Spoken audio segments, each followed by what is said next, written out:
सोचिए आपने अमेज़न जैसी कंपनी में 4 साल से ज्यादा काम किया, सीनियर लेवल की जॉब है, करियर सेट है और फिर जब यूएस जाने के लिए आपने स्टूडेंट वीजा अप्लाई किया तो वीजा ऑफिसर आपसे कहता है कि भाई यू आर ऑलरेडी सक्सेसफुल और हाथ में पकड़ा देता है रिजेक्शन स्लिप।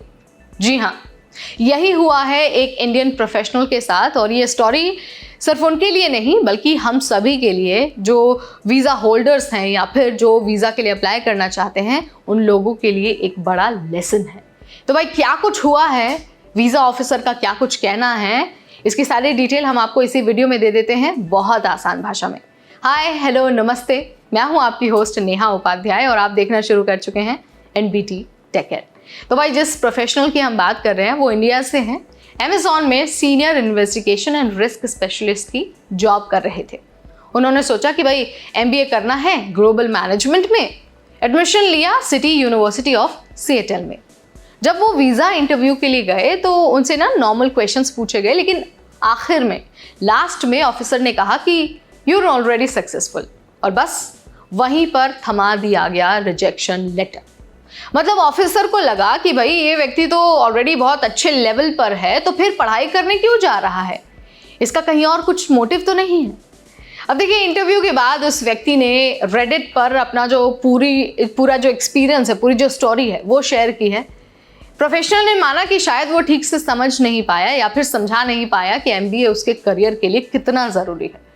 उस प्रोफेशनल ने खुद रेडिट पर लिखा कि अगर आपकी जॉब अच्छी है, आपका पैकेज अच्छा है तो आपको ऑफिसर को क्लियरली बताना पड़ेगा कि ये एमबीए आपके हायर गोल्स के लिए एक स्टेपिंग स्टोन है और आपको ये भी प्रूव करना पड़ेगा कि भाई आप पढ़ाई करने के लिए सिर्फ जा रहे हैं, पढ़ाई के बाद आप वापस इंडिया लौटेंगे और सीनियर लीडरशिप रोल्स को टारगेट करेंगे। अब देखिए, ये बातें सिर्फ ये प्रोफेशनल नहीं कह रहा, एक्सपर्ट्स भी यही कहते हैं।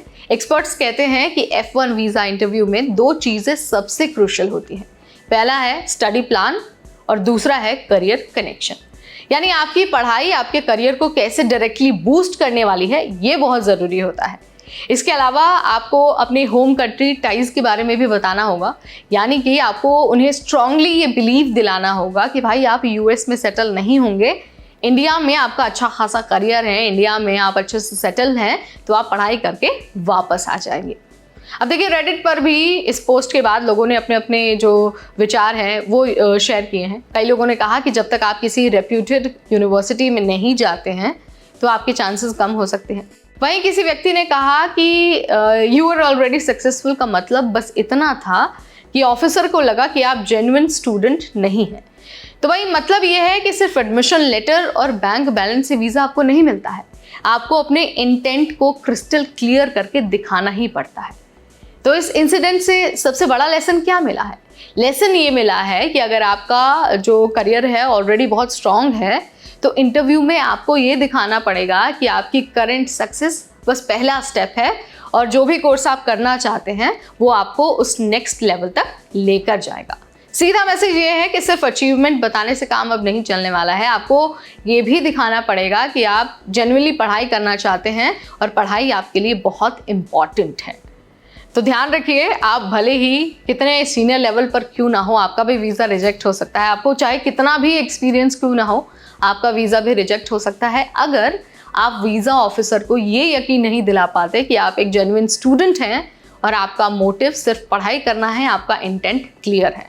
तो आप इस प्रोफेशनल की ये जो एक्सपीरियंस है, प्रोफेशनल की जो जर्नी है, आप उससे अब मुझे लगता है सीख गए होंगे, समझ गए होंगे कि आपको कैसे इंटरव्यू में बोलना है, कैसे इंटरव्यू को टैकल करना है। अगर फिर भी आपके मन में कोई डाउट है, कुछ आप जानना चाहते, पूछना चाहते हैं तो कमेंट के जरिए बता सकते हैं। इसके अलावा आप ये भी बता सकते हैं कि किस विषय पर आप वीडियो देखना चाहते हैं और कौन सी जानकारी हासिल करना चाहते हैं।